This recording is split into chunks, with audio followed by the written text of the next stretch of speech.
¿Qué tal mis queridos Stickmasters? Sean bienvenidos al quinto video del curso básico de redes.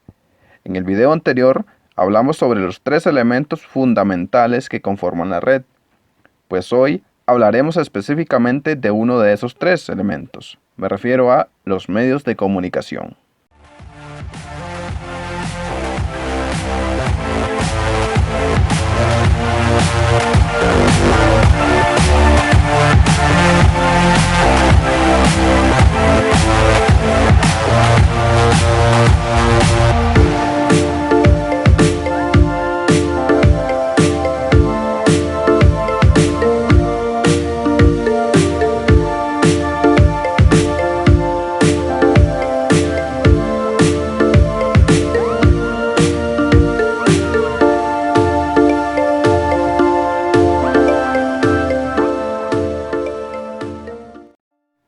Anteriormente les comenté que existen dos tipos de medios de comunicación, medios alámbricos y medios inalámbricos.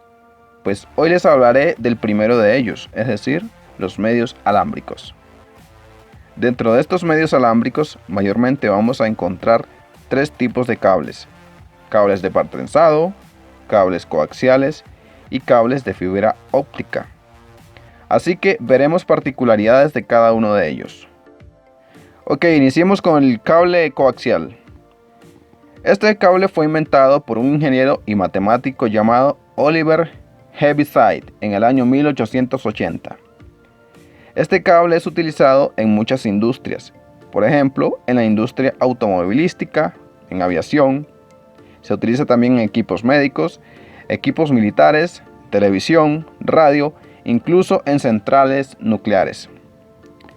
Pero en cuanto a lo que a nosotros nos compete, vamos a ver el uso de este cable en las redes de datos. El cable coaxial es ampliamente utilizado en Internet de banda ancha por compañías denominadas ISP. Este tipo de empresas o compañías aprovechan el cable coaxial para brindar dos tipos de servicios a los hogares al mismo tiempo. Por ejemplo, televisión por cable e Internet. Es muy poco probable que te encuentres estos tipos de cables dentro de una red empresarial, a menos que trabajes para un proveedor de servicios. Te comento esto porque dentro de las redes internas de una empresa, los tipos de cables que más se utilizan son los de par trenzado y por supuesto los de fibra óptica. Por otro lado, cuando trabajas para un ISP, tendrás que trabajar con muchos tipos de cables, incluyendo par trenzado, coaxial y fibra óptica. Veamos ahora algunas particularidades de estos cables. Dependiendo de la industria en la que se va a utilizar, sus propiedades variarán un poco para mejorar aspectos como la impedancia, la atenuación, la frecuencia soportada, la interferencia, etc. Sin embargo, el aspecto físico básico con el que cuentan estos cables es el siguiente. En el centro del cable encontraremos un núcleo que en algunas ocasiones puede ser sólido de cobre o aleación de cobre con otros metales. Pero también ese núcleo puede ser un trenzado de cobre u otra aleación de metales. Por el núcleo es donde se transmiten las señales eléctricas y dependiendo de las necesidades de transmisión, se utilizará un tipo de núcleo u otro. Más arriba del núcleo encontraremos un recubrimiento aislante, que sirve para proteger dicho núcleo de interferencias. Este elemento puede estar fabricado de distintos materiales aislantes. Normalmente se utiliza el polietileno. La siguiente capa que encontraremos será una malla metálica que sirve como polo tierra. Esta malla también funciona como protector contra la interferencia electromagnética. Se pueden utilizar distintos metales para distintos tipos de mallas y dependiendo de la calidad de esta malla, será también la calidad del cable. Por último, vamos a encontrar una capa normalmente de PVC. Esta ayuda a proteger el cable de la interferencia, también del sol, del agua, del viento. Inclusive hay algunos recubrimientos que son resistentes contra el fuego, etc. Existen casi 50 estándares de cable coaxial y cada uno de ellos tiene un uso particular en cada una de las industrias donde se va a utilizar. Un dato adicional: normalmente el cable que llega hasta tu casa, ya sea para brindarte la señal de televisión o la conexión a Internet, en la mayoría de los casos será un cable coaxial. Este cable va conectado a un cable módem, el cual la misma empresa que te vende el servicio te lo provee e instala. Pasemos ahora al siguiente tipo de cable, es decir, el cable de par trenzado. Estos cables son mayormente utilizados en las redes de datos. Encontraremos dos tipos de cables de par trenzado. El primero es el llamado UTP y el segundo es el STP. No existe gran diferencia entre cada uno de ellos, salvo el uso que se le va a dar al cable. El cable UTP es adecuado para trabajar en interiores, es decir, dentro de casas, edificios, etc. Por el contrario, el cable STP es utilizado en exteriores. Pero en cuanto a la transmisión de datos, no hay ninguna diferencia.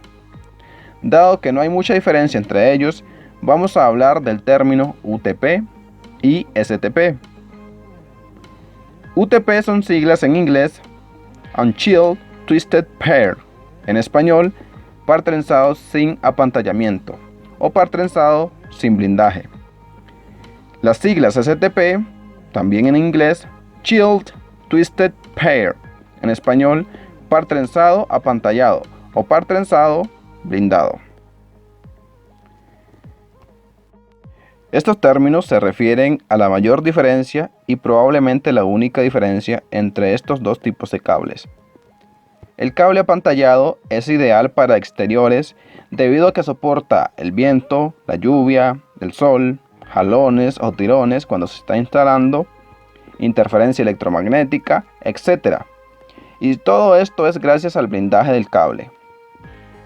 Dada esa diferencia entre estos dos cables, vamos a hablar del cable de par trenzado en general. Primero, ¿por qué se le llama de par trenzado? Este cable está compuesto por 8 filamentos de cobre. Cada uno de ellos está recubierto de un material aislante, en la mayoría de los casos de PVC. Estos 8 filamentos se forman en pares, es decir, en total, dentro de un mismo cable tendremos 4 pares. Luego, cada uno de estos pares se doblan entre sí formando un tipo de trenza, de ahí el nombre de par trenzado. Ojo, cada par trenzado tiene un motivo. No es que se trenzaron el cable para que se viera más chévere o algo por el estilo. No.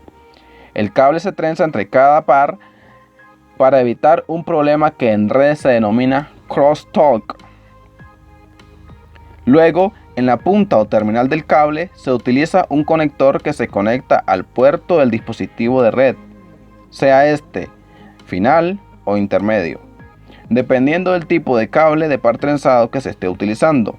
Se hará uso de un conector u otro.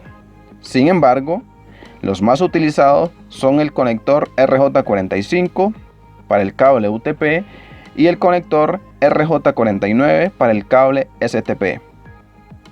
Del otro lado, es decir, del lado del dispositivo final o intermedio, también hará falta un puerto o una entrada, y esta se llama igual al nombre del conector del cable, es decir, puerto RJ45 o puerto RJ49 para el cable STP. Ojo, tanto los cables coaxiales como los de par trenzado son afectados por la interferencia electromagnética. Hablemos ahora del cable de fibra óptica. Antes que nada, les quiero dejar en claro que el cable de fibra óptica está compuesto de fibra de vidrio o plástico. En este tipo de cable no se utiliza cobre u otro tipo de metal para la transmisión.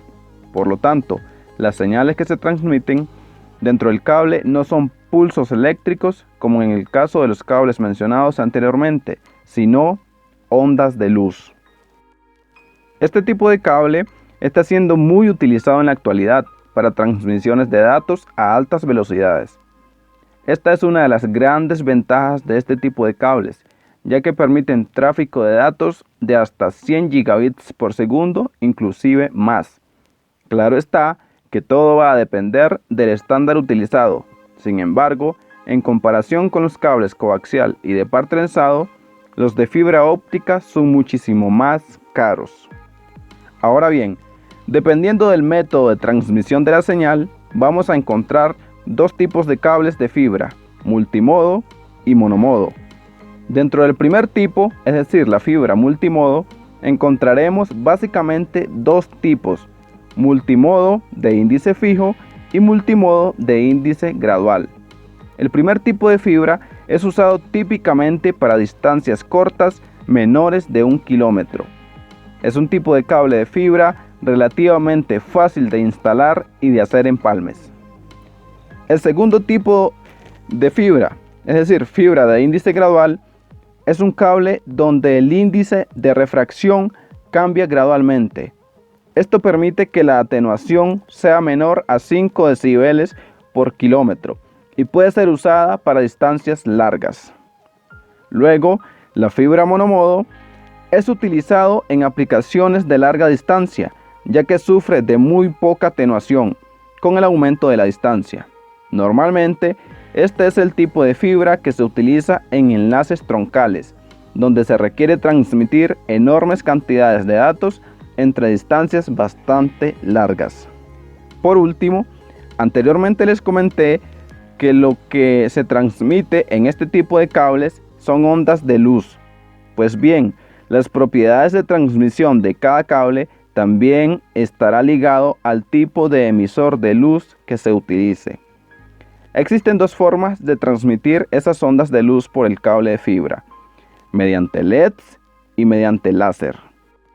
Las transmisiones de luz por medio de láser permiten transmitir datos a mayores distancias y por supuesto se logra muchísimo más ancho de banda que las transmisiones de luz por medio de LEDs. Perdonen mis queridos Stickmasters, pero es momento de anunciarles la siguiente sílaba. La siguiente sílaba es, por cierto, si no sabes qué ha sido esto, debes ver el video anterior. Y bien, mis queridos Stickmasters, hemos llegado al final del video. Agradezco su atención, como siempre. Te recuerdo que si quieres apoyar este canal, suscríbete y comparte la información con personas realmente interesadas. También, si tienes dudas, no olvides dejar tus preguntas en la sección de comentarios. Antes de irme, te recuerdo que puedes ir más allá en cada uno de los temas que aquí comparto.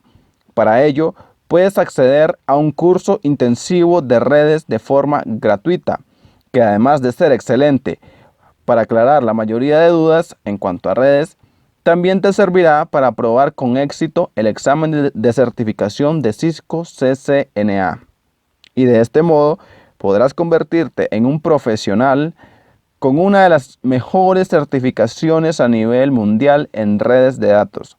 Así que tienes que ver este curso desde el principio y te darás cuenta cómo poder ganarte tal curso. Así que hasta la próxima.